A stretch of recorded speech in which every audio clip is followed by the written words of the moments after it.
Welcome to the Slop Temple. We pray this video helps. You begin by signing into account. Microsoft. Come with the account that owns the subscription. This ties renewal to the correct tenant. Once signed in, navigate to Services and Subscriptions to locate your Microsoft 365 plan. Make sure your payment method is current and billing email is reachable because automatic renewal will attempt to charge it.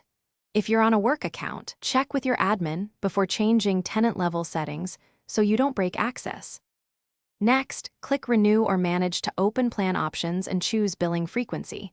Monthly gives flexibility, annual often saves money. If you need more seats, increase user count now so licenses provision automatically. Review the final price including taxes and any applied discounts. Make sure promo codes are entered before checkout since many cannot be applied after payment.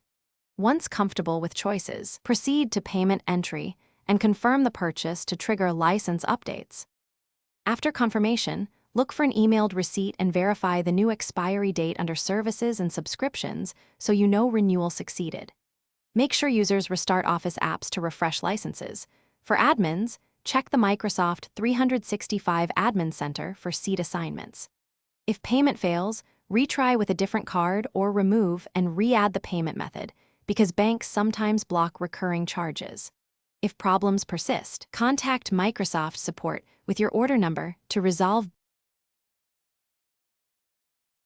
Thanks for watching. Consider subscribing if we helped you.